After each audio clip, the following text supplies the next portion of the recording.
Verkefni 25 á blaðsíðu D18, 25 Saga Símans. Ég ætla að fara í lið númer 4 og búa til 2 nýja stíla. Þá er ég stödd hérna, ágætt að vera stattur bara í texta, ekki í headings eða fyrirsagnastílunum.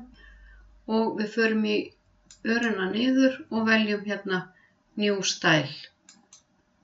Og ekki gleyma að gefa stílnum heiti, það er texti 1. Og texti 1 á að vera byggður á normal stílnum.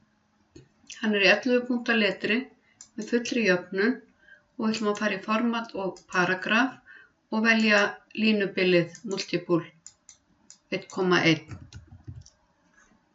og OK og OK. Við ætlum að búa til annan stíl sem heitir texti 2 og við erum bara stödd hérna í texti 1, sjáu það hér, og farið hér í New Style og texti 2, hann á að vera byggður á texta 1. Texti 2, hann er fulljafnaður í 11 punkta letri. Eina sem við þurfum að gera, sama línubil, það er að breyta hérna first line og hafa 1 og OK. Og eins og stendur í bókinni að þá er fyrsta lína á eftir fyrirsögn eða upphafslína í kafla yfirleitt ekki inndregin. Og greinaskil eru oftast gefin til kynna með því að draga inn fyrstu línu í efnisgrein en stundum er haft aukið línubil. Við ætlum að setja núna stílana á efnisgreinarnar. Þið sjáu þá á blaðsíðu D20 að fer ég hingað, ég ætla að slökkva hérna á þessu. Hérna kemur texti 1 og texti 2. Það var sem sagt fyrsta lína hér, inndregin, við sjáum hérna á reglustikunni.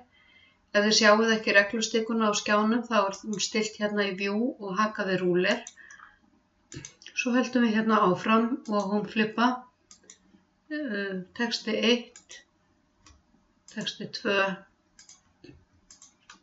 Sjáu hvernig þægilegt heldur en að þurfa að vera að stilla í hverri efnisgrein fyrir sig.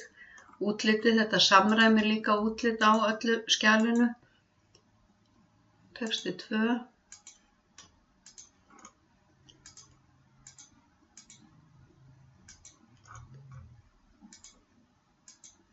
Getur notað hnappinn F4 eða function og F4 til að endurtaka síðustu skipun úr lyklaborði.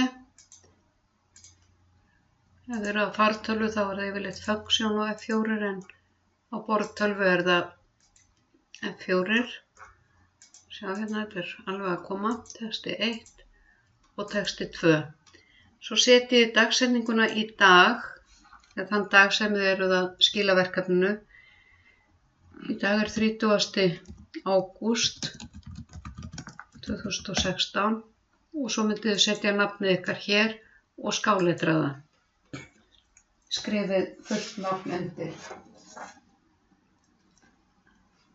Ég ætla að setja annað útlit á heimildina og föst síðuskil, þannig að ég ætla núna að vista skjalið.